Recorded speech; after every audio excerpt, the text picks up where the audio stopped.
You ask Tiger to solve. This deals with linear equations with one unknown. The final result is k equals 20.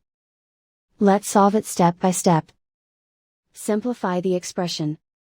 Find the greatest common factor of the numerator and denominator. Factor out and cancel the greatest common factor. Simplify the fraction. Swap sides. Isolate the k. Multiply both sides by inverse fraction 8/1. Group like terms. Multiply the coefficients. Simplify the fraction. Multiply the fractions.